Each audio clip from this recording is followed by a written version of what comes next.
protection with one simple click. Get the special Black Friday deal at NordVPN.com and enjoy safer internet daily. NordVPN. Cybersecurity built for every day. Shop Black Friday every day and get the best new deals all along only at Lowe's. Right now, buy one DeWalt 20-volt max 4-tool combo kit. Get 2 select tools free. That's up to a $438 value. Plus, get up to 50% off select shower heads. Shop in-store and online today because Lowe's knows deals. Valid through 11/22 while supplies last. Selection varies by location.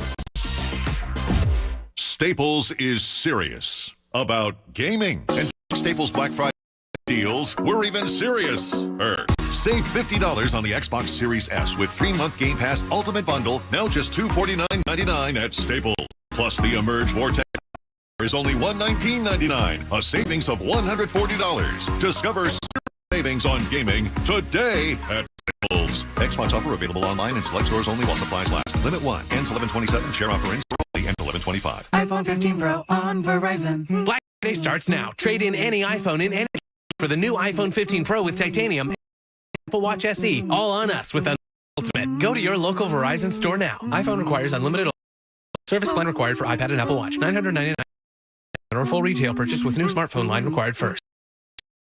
Promo credit up to $459.99 device payment purchase with new line on eligible plan required per Apple Watch or iPad. Less than $459.99 promo credit per device applied. 0% APR. Additional terms and conditions apply. When you switch to Boost Mobile, you can get Galaxy A23 5G and a pretty. Like me, Tusi, man, music and fell on hard times. From writing songs in my room to sitting on top of the charts. Hey, and always knew I'd be on singing your favorite song. To Boost and get a free Samsung Galaxy A23 5G phone on America's largest 5G networks. Get after it. New customers only. Taxes extra. 1 device per line. 5G not available everywhere. Other restrictions apply. WPEN Burlington, Philadelphia. A Beasley station. Official home of the Sixers, Flyers, Union, and the best Eagles talk in Philadelphia. 97.5, The Fanatic. Good morning. Thought I'd help you wake up. It's 6 a.m. and you're listening to The John Kincade Show, Philadelphia's longest-running sports talk morning show on 97.5 The Fanatic, Philadelphia. Let the party begin! The show starts now. I'll start out everything with the best number of the 9-1. And the 9-1 cannot in any way downplayed, in any way spun. I put a tweet out before the show today, and it said, remember, Eagles fans, beat every winning team you faced. There will be people breathlessly trying to convince you that teams that find ways to lose versus winning teams are better. So avoid the dopes today. Now, not dopes too, but we'll try our best to entertain you for 4 hours here on the John Kincade Show, our 6 a.m. hour. Bradford White water heaters, because Bradford White is here for the pro. I really wish everybody today, and we will have open phone lines with a lot of people getting involved in the conversations we're going to have regarding last night's game. But I really hope that people at least on the 9-1 reflect on what needs to be worked on. And I think Pat and I are in the same. I don't know if Bob is rowing in the exact same direction, but we both talked about the fact that the Sean Desai, trusting Sean Desai more than Brian. Last night was just another example to me. You have arguably the best offensive talent, and Troy Aikman said it in the game multiple times, and I was shocked when Troy Aikman said that he thought that A.J. Brown is the best receiver in football. I loved hearing that. But you arguably have, analysts will tell you, the best offensive talent. You get to put your 11 out there. You're better than everybody, and at one point, it may not even be close. And somehow it putters and it messes. I've never seen a worse game from the Eagles' offensive line. I was extremely frustrated in the first half with some of the defensive play. But damn well, the job that was done in the second half by the Eagles defense was absolutely awesome. And yes, you punch a ball free from Travis Kelce. You intercept a ball with Kevin Byard's interception of Patrick Mahomes. You made plays.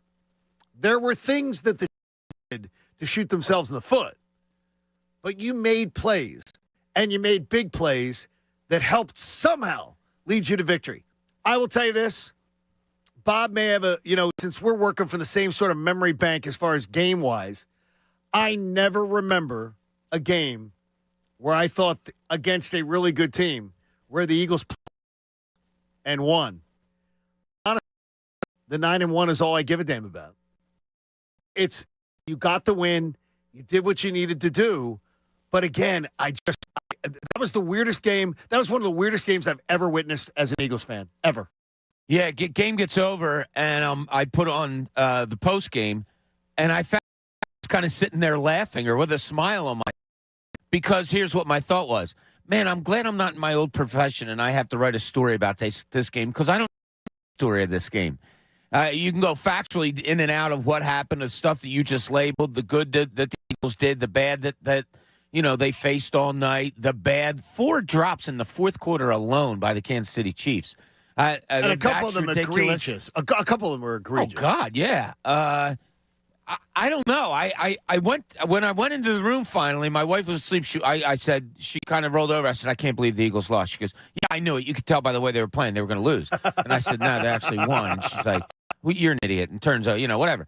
But I really couldn't expect. That was my job for 25 years was to observe something, write a story, and explain it to people. I don't know if I could have done that last night. What would have been your if you had the entire menu open to you? What would have been your angle? What do you think you would have gone with? I think it would have been something along the lines of this, and I've talked about it before. How sometimes mindsets of teams are inexplicable. Why did the Sixers so bad on the road that year that they were so good at home? Why is it that Washington can run up and down the field on the Eagles and seemingly every time they play them? Why do certain things happen in sports that you just don't know why? Why do the Eagles win these games when they seem like they're not playing their best football? Is it just a mindset with them? Hey, let's just keep it close. We know we're going to win. It wouldn't have surprised me if Valdez-Scantling makes that catch, which he should have made, and it should have been a touchdown, if the Eagles would have just come back and marched downfield and marched down and scored because there's plenty of time. I just laugh at this. There would have been plenty of time. And Haley walks in this morning, she talking about how anxious she was and listening to different topics and stuff. People talking about, oh my God, the first reaction is, and rightfully so, towards the bad play or whatever. I laugh. I'd laugh that say, man, they can play maybe not as well as the players. But they just find ways to win. How the hell did they do this? Mine's 9-1, and everybody can find. My first thought is, oh my God, you're 9-1. But my second thought then goes to, how come every week we hear the same talking points and nothing changes? And Pat, with the offensive side of the football, and he's got a few defenders in town. I know your frustration last week was huge with what we were seeing. I want to lead with the 9-1 though, because to me, that's what's making me smile this morning. Yeah, I can't believe they're 9-1. No, it's still the headline, absolutely. Yeah, I can't believe it. You wouldn't get that. It's pretty incredible. Yeah, it's amazing because that entire game at one point when they finally took the lead, it's like it feels like they're down by 10. Last night, like he calls games like he's 11 years old playing Madden. And I know you guys weren't like big into Madden. I can just tell you would run the same play over and over again because it worked. And if it didn't work, then you just flip the side of the field. To have a situation where you get and punch it out of Travis Kelce in the red zone, you take points away from the Chiefs, and you come out and you're throwing the slowest forming wide receiver screen, doesn't work. Okay, let's try it on the other side. Yeah, Brian Johnson can kick rocks. I'm so tired of watching this dude just a butcher play calling. And this team, I am convinced, scores just like this guy. By the way, to your point about, and you put tweet that too, despite Brian Johnson, their scoring, I didn't know that Jalen Hurts checked out of the play call and threw the pass to Devontae Smith. Yes. He checked out of the play call. That was an audible. Okay. That was his call. So that plays to your point. The play that was called, Jalen Hurts looked at it and said, here's the defense. This doesn't work. I'm going to throw it deep to Devontae Smith, and Devontae gets it to the 1 yard line. Now, to defend Brian Johnson a bit, Kenny Gainwell only had 1 carry, and it was not in the red zone. So thank you for that. Yeah, and if you do want to give props and, being serious here a little bit, 3 for 3 in the red zone, which is good. So they got down there and they did score when they got there. Difference in the game. That's something that has improved, whether it is on him, whether it's on, I don't know, just because this team is so good that, my God, if they get inside the 20, they should be scoring touchdowns. I don't know. But there was many strange things last night going on that it seemed like, I don't know what to do. Quarterback draw. Yeah. Like, it was just kind of strange. Well, there was the 1 third down call, the key third down, and the play got blown up, but they tried to set up a screen pass. Correct. Great. I mean, hey, screen pass, DeAndre Swift. No, it wasn't with DeAndre Swift, guys. It was with Kenny Gainwell. Like, why in the world, if you're trying to set up a screen pass, would you not do it with DeAndre Swift, who not only was at that point establishing himself in the game as a force, but also is a really good pass-catching running back and has had success with that play. And you're doing it with Kenny Gainwell, and it gets blown up because Kenny Gainwell takes a sweet time getting out to the flat. It makes no sense. I have no idea why they have been protecting DeAndre Swift all year long. He looked really good last night, didn't he? He looked fantastic. Oh, my God. He's the reason one, I feel like. I thought he was the best player on the field, and at one point awesome. I was saying, like, maybe it's not as simple as we think, but I was saying, like, come on, get Swift the ball. He's your best player right now. And maybe it was Spagnuolo and the Chiefs were just taking everything away. You have to give the other side some credit at times because it is a professional football game, all of those things. But DeAndre Swift, I thought last night just rejuvenated me in this running game, rejuvenated me in saying, okay, if I don't know why they got away from it so many times in the last 4 games, but they appeared to. And then last night, he did only carry the ball 4 times in the second half.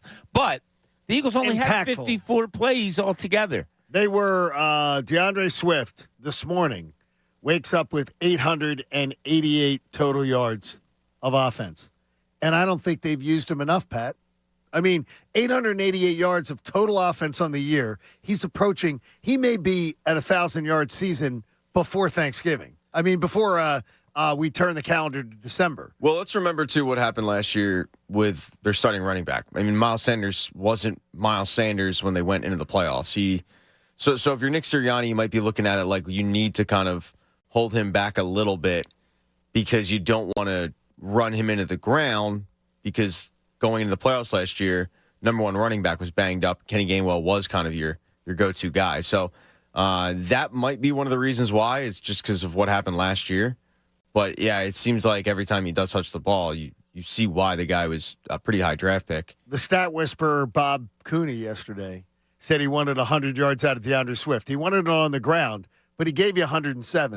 Yeah. Gave you 107 yards total offense yesterday, and that was a fantastic defense they were playing against. That Chiefs defense. They played well last night. They really did. And getting 5 sacks in the first half and just throwing you off. It's funny. If we can talk about Brian Johnson and all that. If your offensive line's getting blown up, does it really matter what you dial up? That's kind of seemed like what it was to me. I understood what everybody was saying. But in my mind, I was kind of, but if the offensive line doesn't block, it doesn't matter what play you call because you really don't have time to call many plays. But they righted that. He didn't get sacked in the second half, I don't think. Jalen Hurts didn't. When you needed a big play, he made it with the long pass to Devontae Smith. And then I think DeAndre Swift is maybe they did have an eye towards games, in December? Games in December and playoffs but this kid I really like the way he runs. And my God, he ran past people so many times last night. It looked like one time it looked like a defensive end had him from behind, went down to get his legs, and just swiped and missed. because he outran him. I think he gets 3. To me, he gets 2 or 3 extra yards on that I expect. I'm watching the play develop, and I'm thinking it's going to be a 4-yard gain. It ends up being 6. It ends up being 7. He's explosive. Yeah. And it's fun to watch. And Nick Sirianni, after the game, said, well, let's just say it was a dirty kind of win. You know, it really showed itself tonight how together we were. Again, because that was just a gritty, whoever was going to win that game was going to win it gritty, grimy. It wasn't pretty on either side. And whoever was going to win that game was going to do it gritty, grimy, nasty. You know, it was going to be that way. And the guys just stayed together and kept fighting and kept grinding it out. And, you know, we were able to come out on top.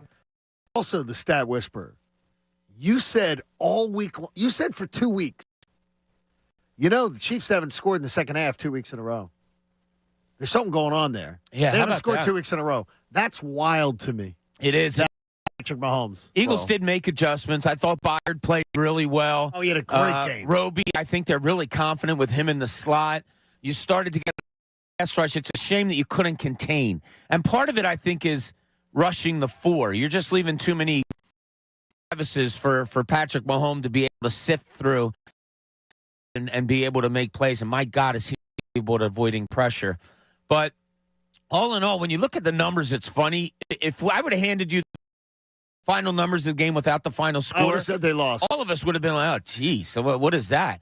So to me, that's why I laugh and I enjoy it, because Sirianni put it well. Sometimes you got to win ugly games. And let's not forget, Kansas City did not look good last night either. And the Eagles probably had a big part of that also. And you're playing a great game in Kansas City against a great team's defense in Kansas City. And it was a big win. Nick Sirianni, I'll tell you about it. I'll always take Philly over any place in the world. That's the best place. That's the best fans in the world. Most hostile place to play in the world.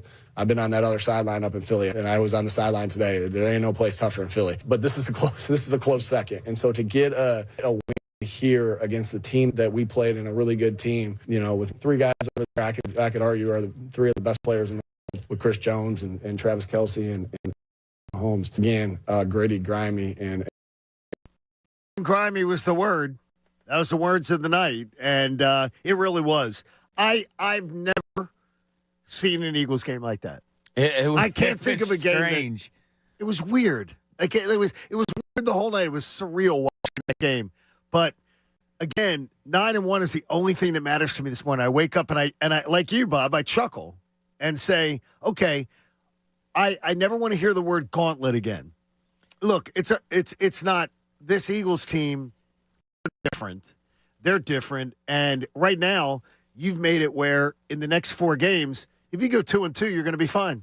Because you got those at the end, Giants, Cardinals, Giants, where I'm assuming you should be able to win all 3 of those games. So you're already sitting at 12. Win the next 2, go 14. I don't think anybody else is going to win in a tiebreaker with you at 14. So I expect I don't think the 49ers are going to go undefeated the rest of the way. I just don't see it. So 14's the number right now. Get to it. You're going to be fine. And last night's win was one that a lot of people did not assume. And I did not assume it. No. I thought they would win, though. Yeah, I like the way they won. You know, you tried to do the pretty dance and the 2-step with Kansas City in the Super Bowl and let's score, you score, I score. Look at this. It's a great football game. And you lost it. Last night, you got down and dirty and ugly. And it was ugly. And you took it away at their place on numbers that absolutely don't read as a win. That's what I love about sports. Like, how do you find a way to win when you play like that or the other team forces you to play like that? I don't know, but like you said, who cares? It's the 9th win of the season. And one of the things is, is Bob's going to, we're going to talk about it coming up, is Bob asked a question in our pre-show notes about sometimes teams make other good teams look bad. And is that what happened last night? Is that what happened?